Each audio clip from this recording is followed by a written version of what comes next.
Botswana, a small landlocked country in the south of Africa. Its name probably conjures up images of poverty, a third world economy, primitive transport and communication networks, and political instability. But that assessment couldn't be further from the truth. The reality is that this small African nation has a stable democratic government, excellent infrastructure, a strong economy, and an A-grade credit rating. Transparency International has rated it as Africa's least corrupt country, and its government has introduced a mining act that provides security of title, just one of its initiatives to actively encourage foreign investment. At the same time, Botswana is rich in diamonds, nickel copper, gold and uranium, all waiting to be brought to the surface.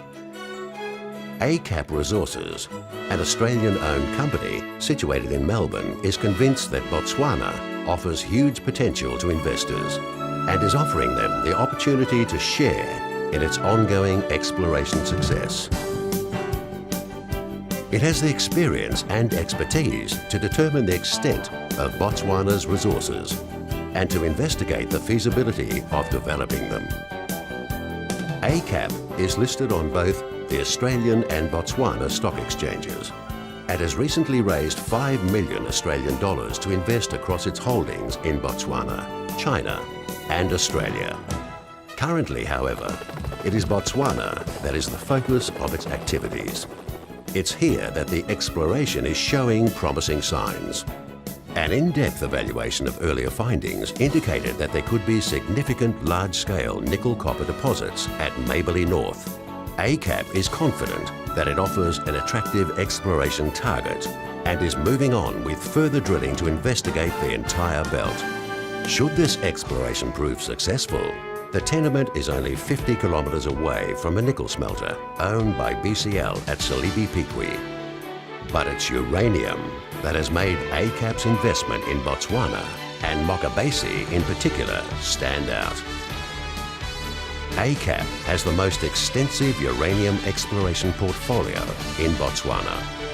A review of exploration carried out at Mokabesi in the 1970s and 80s shows revealed extensive surface pitting and limited shallow drilling carried out by major companies such as Falconbridge and BCL. In 2003, ACAP embarked on some extensive archival research, checking the quarterly reports of all the drilling, findings and results undertaken by the larger companies. With access to the latest technology, mineral exploration is a far more exact science. Large radiometric anomalies over 13 kilometres long east-west and 10 kilometres long north-south have defined 13 distinct targets, of which Mokabesi number 1 is the initial focus due to the high levels of anomalism. In 2005, ACAP pegged 6 of the most promising tenements and the Botswana government granted them exploration licenses, allowing ACAP to benefit at relatively minimal cost from the extensive and costly preliminary work done by others. Drilling commenced at Mokabesi in October 2006, and early results are very encouraging, with uranium mineralization being intersected both within superficial calcrates and in several stacked zones deeper within the rocks of the Karoo sandstone.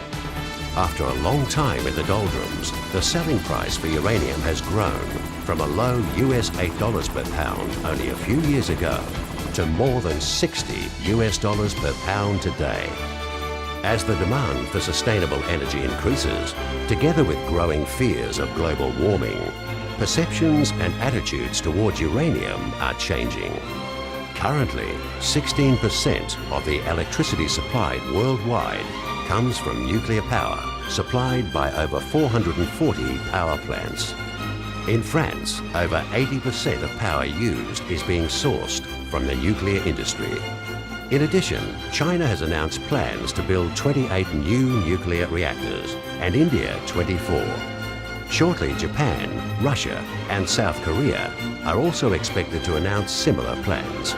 It all adds up to a very substantial future demand for uranium and an ever-increasing price for its supply.